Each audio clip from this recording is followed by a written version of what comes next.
D'après toi, qu'est-ce que le plein salut?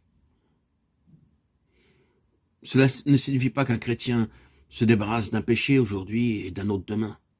Un plein salut signifie accepter un Christ entier. Ayant un tel Christ, nous avons un plein salut. Le chrétien le plus difficile à être aidé est celui dont ses yeux ne voient pas Christ. Ce qu'il voit, c'est soit le bien, soit le mal en lui. Il concentre son attention sur un certain péché en lui, ou sur les tracas que peuvent lui occasionner certaines personnes, ou sur l'attirance d'une chose particulière. À cause de cela, il se lamente. Il se hait et pense à la manière de vaincre. Ceci est une grande erreur, car Dieu ne nous a pas appelés à surmonter une chose après l'autre, ni à accomplir une bonne action après l'autre. Il nous demande à la place d'accepter un Christ entier. Par exemple, un enfant aime les fruits. Aujourd'hui, il voudrait manger des poires, alors il va chez le marchand de fruits en acheter. Demain, il désire manger une poire ou une pêche. Il va de nouveau en acheter. Plus tard, il découvre que son père est le propriétaire du verger et qu'il lui donne ce verger. Après cela, vu que tous ces fruits lui appartiennent maintenant, toute la situation a changé. D'une manière semblable, nous, chrétiens, nous pensons faire une chose aujourd'hui et une autre demain. Aujourd'hui, nous avons besoin de patience. Demain, d'amour.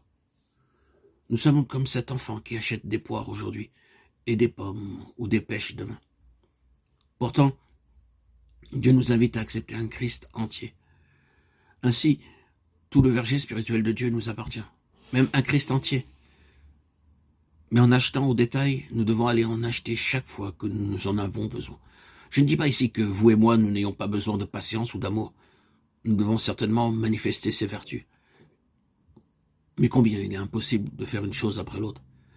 Car si vous essayez et continuez à essayer, vous vous rendrez compte, alors que les jours passent, que vous êtes en train d'aimer plus le monde, de devenir plus orgueilleux, de suivre de plus en plus votre propre volonté. Vous devriez savoir que tout le verger est à vous. Dieu veut que vous participiez au seul but qui est de posséder un Christ entier.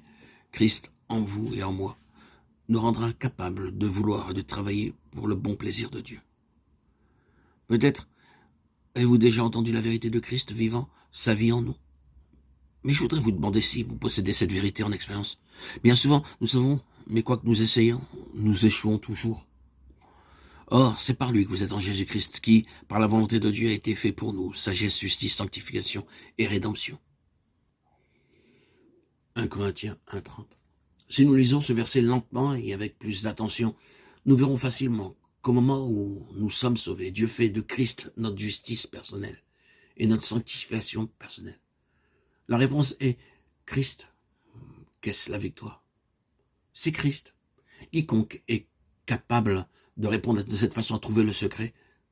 Mon être entier est corrompu et charnel, mais Christ est ma sainteté. Il est ma sanctification.